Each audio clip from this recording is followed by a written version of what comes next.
We see that in the form of higher prices.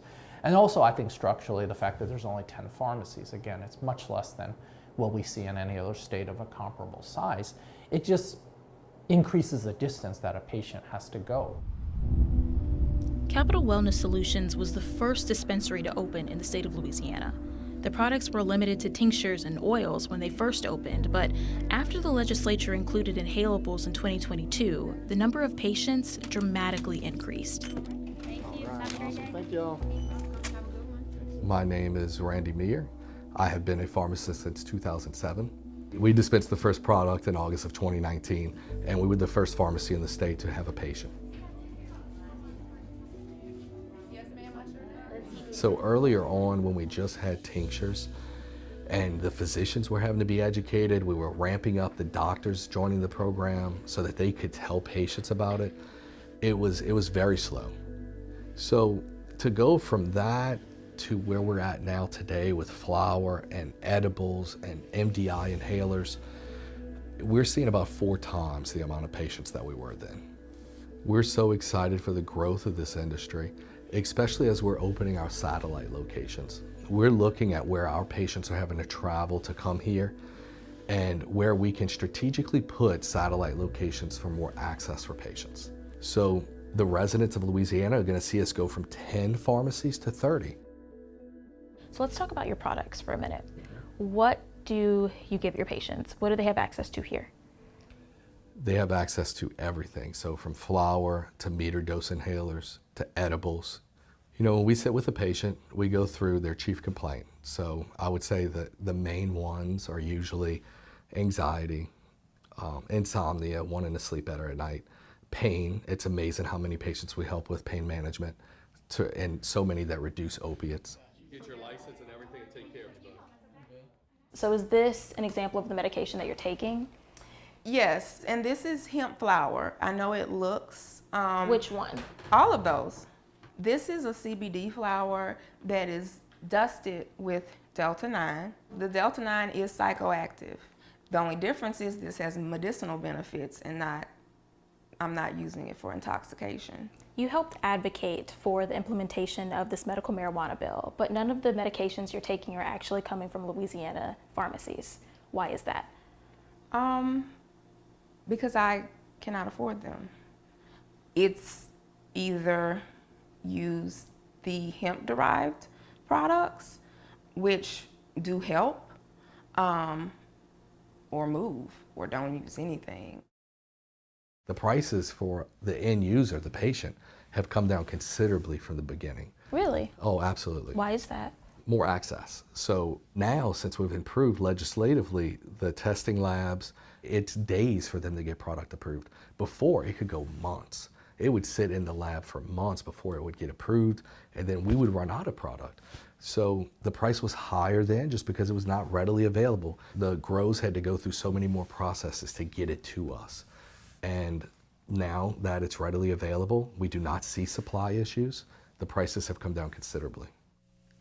I went to Ruston, Louisiana to see the largest medical marijuana grow operation in the state. Good Day Farm is a massive structure, 200,000 square feet, housing fields of plants and their subsequent products. The cultivators at Good Day took me on a tour of their facility, showing me every step of the process, from seed to sale, as they say. Good Day Farm is the cultivator of the LSU Ag Center. John Davis is the president. He's held that title since the inception of Good Day Farm in 2018. He's seen the cannabis industry evolve from the very beginning. Well, we've talked to some medical marijuana patients, and some of them say they do prefer the hemp products because it's cheaper and they can afford that versus buying the medical marijuana that they could get maybe from a place like this. Yeah, I respect and appreciate their perspective, but I'll give you some examples. And again, it's subjective. So a year ago, the vapes, the meter dose inhalers, those were retailing for $90 to $105. Now it's $40 to $50. An eighth, which is 3.5 grams of flour, is running $60 to $80 for an eighth. Today, they're running $30 to $40, and they're consistently having $20 eighth sales. So why has that come down? Well, in big part, it's the testing. So we don't have to ration the products because now the testing is so quick, we can, whenever people need products, it's out. But we got to really take a step back. We're in, 18 months of the real program, and we're already competitively priced with Mississippi, with Arkansas, with Missouri. We're not Colorado or California that have been at this for over a decade, but they had the same pricing issues a decade ago when they began. We're not into this for a decade. We're into this since January of 22. And we've tried to fix every one of those bottlenecks and choke points, listening to the feedback of the patients, going to the legislature, advocating on behalf of the patients. They may not like the system, but we're constantly improving the system. So how much attention do you guys focus on the hemp industry here in Louisiana and the laws regarding it? Yeah, we pay very close attention to that. It's not that it's paying attention to competition. They do sell THC products. I mean, let's make no bones about it. They're selling THC products, we're selling THC products. So we're both selling the same main ingredient product. They are completely deregulated. We're strictly regulated. How is that possible? Isn't that an unconstitutional commerce framework? And I say that not lightly, but that's what it is. When you have two enterprises selling the same main ingredient and you treat them differently, that's a problem. Medical marijuana does not want the hemp industry to exist. Why do you think that is? We're competition. The public wants our products. Some people are saying that this is an unconstitutional business model and that the difference in regulation isn't fair. We are regulated. We're one of the most regulated industries in this state. Think about it.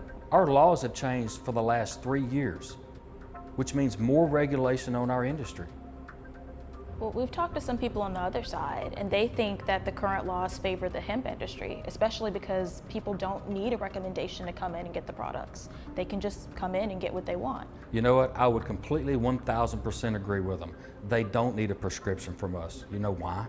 Because it is federally legal to sell, consume, and manufacture industrial hemp, where it is not federally legal to sell marijuana in any form, medical or not. People on the medical marijuana side and people on the hemp industry side, some are arguing that it's unconstitutional for them to not be regulated the same way if they sell the same product. Do you agree? I mean, what do you say to that I topic? disagree. It's two different products. It's just like whiskey and beer.